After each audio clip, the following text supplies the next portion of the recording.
Gak tertinggal sama kita, bukan Pak?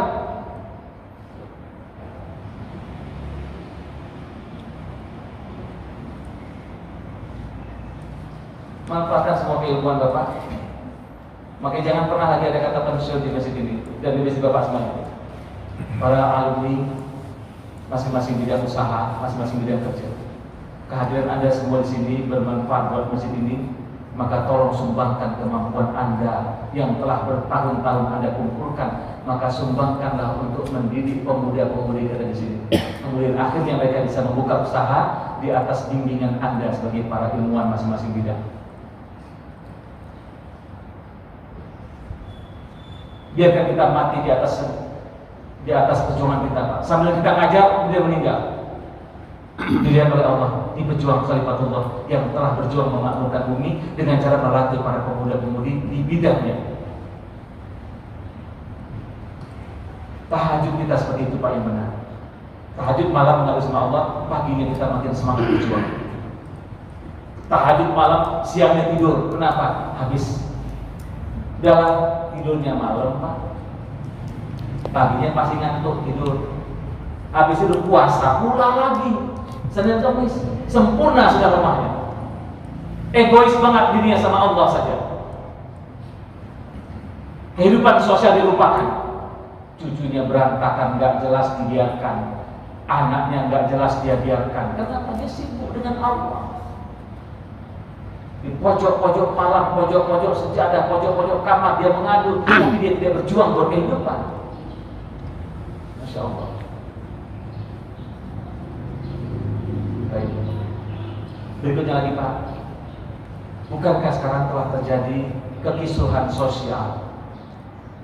Umat Islam ini di dunia ini diremehkan karena kita pun mudah dipecah-pecah. Kenapa Bapak tidak buka kajian-kajian di sini? Kajian yang berimbang. Coba kita kupas tentang Muhammadiyah itu apa sih sebenarnya? Kumpul semuanya.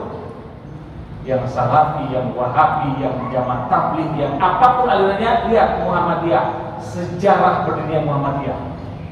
Siapa ulama-ulama yang mendirikan Muhammadiyah? Panduan-panduannya, kitab-kitab yang dipakai oleh Muhammadiyah sampai akhirnya Muhammadiyah seperti ini. Kita pahami. Oh, ternyata kitabnya ini, ulamanya ini, tujuannya ini. Berikutnya kita kupas tentang apa sih Nahdlatul Ulama? Siapakah 9 pendirinya itu? Dan kemana visi dan misi mereka? Khitbah mereka apa? Pelajari. Lama-lama satu visi sebetulnya tapi kok bertempur. Kita lihat yang Salafi. Salafi ini datang dari mana? Siapa ulama-ulama Salafi itu? Kajiannya apa? Kitabnya apa? Aliran hadisnya apa? Pelajari. Oh, kita memahami akhirnya. Jamaah Tabligh, Bapak Ibu tahu? Ada yang jamaah Tabligh sini? Pak? Ada yang pernah khuruj? Yang pernah khuruj, Pak? Tidak ada. Tapi bukan jamaah Tabligh ya? Jamaah Tabligh. Siapa pendiri jamaah Tabligh? Kajiannya apa? Kitabnya apa? Di antara kitabnya Fadilah Amal sebagainya. Hadis yang dipakai bagaimana? Nah, terus gerakan mereka apa? Pelajari semuanya. Akhirnya kita memahami. Kalau gitu nggak ada yang perlu kita konflikkan, nggak ada yang bisa kita benturkan. Selama ini yang terjadi kita tidak paham, Pak. Si Muhammadiyah nggak paham tentang si NU, nggak mau sholat di masjid NU, nggak mau istighosah. Ada orang maulid Nabi nggak mau ikut, itu bid'ah. Padahal dia nggak pelajari tujuannya apa maulid Nabi itu. Sehingga munculnya umat ini pecah-pecah. Maka lahirlah sluk kubronya mudah di mana-mana yang memecahkan umat ini. Masjid Anda berpotensi untuk dihancurkan oleh kelompok-kelompok ini. Caranya bagaimana? Begitu dia duduk, dia akan kuasai masjid itu sebagai kelompok dia. Nggak boleh orang lain lagi. Kalau itu terjadi, maka habislah masjid kita. Yang harus kita lakukan adalah berdamai, saling memahami kajian masing-masing. Kita harus pelajari, Pak. Ajarkan di masjid ini, Pak. Apa itu Muhammadiyah? Strukturnya seperti apa? Ulamanya apa? Kitabnya apa? Kiblatnya apa? Maksud kiblat ilmunya apa? NU itu apa? Bagaimana? Siapa pendiri itu 9 orang? Kenapa disebut Nahdlatul Ulama, gerakan ulama? Untuk tujuan apa ketika itu? Asbabun nuzulnya apa ketika itu? Nahdlatul Ulama. Asbabun nuzulnya Muhammadiyah itu apa? Berdiri di mana? Siapa tokohnya? Persis siapa pendirinya? Kitabnya apa? Setelah kita pelajari, sebetulnya nggak ada yang perlu kita betulkannya. Tujuannya sama ya. Nah kalau itu terjadi, maka masjid kita adalah masjid perekat umat, Bapak Ibu. Sudah sampai ke sana mikirnya? Belum. Pak, sudah sampai ke sana lihat? Belum. Kita buat apa? Ya? Baru namanya dulu al-ittihad yang menyatukan. Mudah-mudahan masukan saya itu Bapak buat benar-benar. Saya mau tanya, kalau saya bertanya Bapak, maaf ya, kalau disebut aliran atau Bapak ini kelompok mana itu Bapak boleh sebut apa? Bapak itu Muhammadiyah, Gasis atau Wasliyah atau enggak? Islam Nusantara Pak? Apapun Pak, oke, saya Islam saja, terus. Tapi ada orang Bapak, saya itu orang tua saya itu dua-duanya. Ada yang gitu Pak? Ada apa? Saya Muhammadiyah. Enggak apa-apa juga. Tapi pertanyaannya, ketika dia mengaku Muhammadiyah, dia ngerti nggak Muhammadiyah? Ini jadi masalah Pak. Kadang-kadang orang ngaku Muhammadiyah, dia nggak paham Muhammadiyah, dia berjuang memusuhin orang lain. Padahal visinya Muhammadiyah nggak gitu, visinya NU nggak gitu, visinya Persis nggak begitu, visinya Jamaah Tabligh nggak gitu. Ada orang-orang yang baru belajar, seolah-olah dia mengetahui. Jadi kalau masjid kita ini sudah kita kupas dalam, Pak, lama-lama nggak ada tuh perbedaan di antara kita, gerakan kita aja masing-masing. Boleh Pak ini dimasukkan buat kita? Nah? Begitu masuk yang mengaku Wahabi atau Salafi, bid'ah semuanya Pak. Maulid kita berhenti, nggak pakai maulid lagi. Gara-gara Pak, Masya Allah, ini gebleknya orang ya, saya lihat geblek nih Pak. Bismillahirrahmanirrahim. Alhamdulillahi Rabbil Alamin. Ar-Rahmanir-Rahim. Jangan diakhirkan, karena Bismillah tidak masuk dalam Al-Fatihah. Alhamdulillahi Rabbil Alamin. Yang belakang berarti pakai yang dizahirkan. Ini mana Bismillahnya ini? Sambil sholat Pak. Ini kayaknya bukan aliran gue ya. Mana kan itu? Bismillahnya nggak ada. Mau mundur ada jamaah di belakang. Masya Allah, gara-gara itu bisa ribut Pak. Gak ngerti saya orang. Dikira mentang-mentang kalau gitu dia pegang Bismillah sama enggak Bismillah itu masuk surga atau neraka gitu. Simpel banget Islam itu. Kunut nggak kunut? Itu gue ini NU loh. Allahu Akbar. Sami'allahu liman hamidah. Itu. Kunut nggak? Kunut nggak? Ya nggak kunut. Nah. Sampai sujud Pak, ada yang beruntung ya? Gak kunut, wah besok jangan sholat lagi. Gua kan NU, imamnya Muhammadiyah. Ya Allah, mudahnya hati kita terluka Pak. Betul nggak Pak? Bapak termasuk itu nggak? Betulnya sudah betul. Ya? Masya Allah, bodohnya kita. Saya bilang bodoh Pak, bodoh tuh. Dia kan Allahu Akbar. Dia Muhammadiyah. Baca kunut. Oh, gak usah. Aman kan? Gak ada getaran di hati. Sujud. Terus pakai doa. Sementara kita biasanya begitu selesai diam. Kalau semua masing-masing ngerti, tidak ada satu luka di hati kita karena kita mengerti satu sama lain. Bapak pernah ketemu sama orang begitu numpang sholat di rumahnya langsung dipel sama dia. Datang ke pesantren kita Pak, ada seorang ibu sama keluarga besarnya datang bermobil-mobil Pak, minta saya ikut menjadi saksi pelepasan nasab. Dia punya 2 orang anak perempuan, sudah menikah, dan mereka menyatakan emaknya kafir. Ya, jadi waktu emaknya numpang sholat di rumahnya, sejadahnya langsung dicemplungkan ke tempat cuci. Kenapa kamu cuci sejadah? Emang udah kotor? Maaf Pak, kita beda aliran. Emak di mata kita kafir. Belum tersinggung emaknya. Aku yang melahirkan kamu, dari rahimku ini kau lahir. Datang ke pesantren saya, Pak Kiai, malam ini saya nyatakan putus nasab. Saya tidak mengakui 2 orang anak ini anak saya. Ibu nggak ada mantan anak.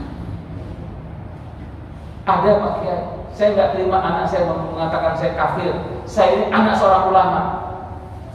Katanya begitu. Gini aja, anak ibu aja suruh ngaji sama saya.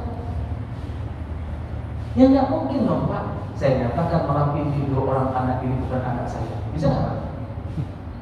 Nanti di akhirat nanti kamu mantan anak ibu anak. Kalau mantan suami, mantan istri ada. Bagaimana saya mau tanda tangan Pak? Saking kan sakit hatinya si bunda tadi, anaknya menuduhnya sebagai seorang kafir. Ya Allah, ada yang gitu. Nah, yang agak-agak ekstrim kayak gitu kita ajak ngaji lagi. Ada beberapa anggota DPR datang ke pesantren marah-marah, tapi dia habis sholat bekas dia duduk dilap, dipel, mau balik lagi gitu Pak, karena marah, takut ribut. Ada yang seperti itu Pak. Tapi seharusnya kata kuncinya, yuk kita ngaji lagi, yuk kita pelajari lagi, supaya tidak menjadi seperti itu. Kata kuncinya, saya mau tanya sama Anda Bapak Ibu, sanggupkah masjid kita menjadi perekat umat? Kita belum mengarah ke sana Pak. Yang ada baru lulus dada. Nanti pemilihan ketua DKM jangan kelompok itu, nanti begini, jangan kelompok itu. Jadi kurang ridhonya. Maka itu, ayo Pak, bersama-sama saya, bersama kita semua, jadikan masjid sebagai perekat umat. Apapun aliran kita, pahami aliran kita dengan baik.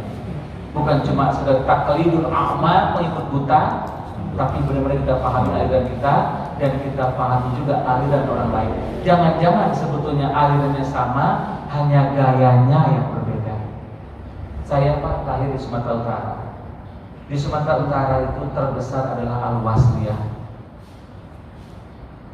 Al-Wasliyah, Muhammadiyah NU kecil sana Pak. Al-Wasliyah yang terbesar. Lacak punya lacak, Al-Wasliyah juga ya kayak NU, kayak Muhammadiyah. Akhirnya setelah kita paham, lantas yang dikonflikkan itu apa? Yang mengkonflikkan itu orang yang otaknya otak politik, dijadikannya sebagai kendaraan untuk berpolitik. Itu lain cerita. Kalau murni kepada akhirah agama, tidak ada yang perlu kita benturkan, kecuali hati kita ini hatinya senuk kubronya yang memang niat untuk menghancurkan. Maka kalimat berikutnya adalah, di samping tadi memakmurkan masjid dengan cara financial power, membangkitkan ekonomi masjid berbasis bisnis, namanya crowd business, most crowd business, bisnis berbasis keramaian masjid. Datang juga ke Jogokarian, bagus juga ditiru. Subuh-subuh itu orang datang subuh-subuh, kalau ada anak kecil sholat subuh berjamaah di masjid, pulangnya bawa tempat pensil. Kenapa sih? Kalau yang remaja putri-putri sholat subuh berjamaah, pulangnya dapat mukena 1. Kenapa belum? Belum. Hah? Kenapa Pak kita lakukan? Remaja putri kayak itu, adik-adik itu sholat subuh berjamaah ke masjid, pulangnya dikasih pasmina, apa sih? Juga senang nggak ya Pak? Maaf pakai dananya belum ada. Ya ini yang karena kita belum punya bisnis. Ya, yang sholat di masjid tengok sendalnya. Ini sudah 2 rentak sendalnya. Ambil uang Baitul Mal. Maaf, boleh kami museumkan sendal bapak di sini? Karena dari tahun ke tahun malaikat mencatat yang selalu hadir sendal jelek. Kami museumkan sendal bapak di baru. Maaf Pak Kiai, dan hanya belum cukup. Ya iya, kita berbisnis cuma nunggu kain jelek.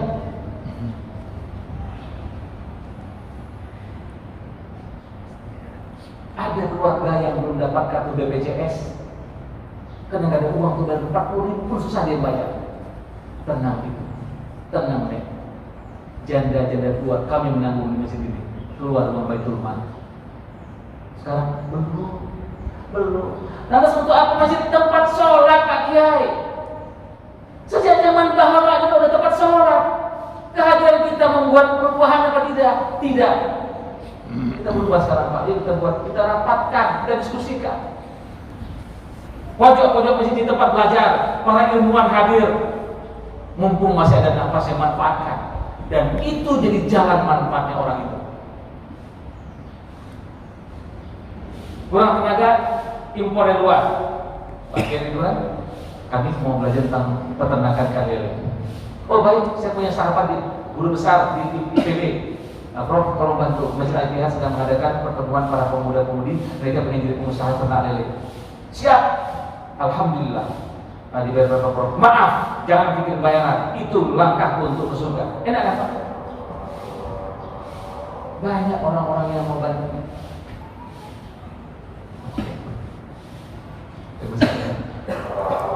Saya nggak pakai slide, mau pakai slide. Banyak banget materinya Pak. Saya pengen tuh kita sadar dulu. Banyak yang bisa kita lakukan, tapi belum kita lakukan.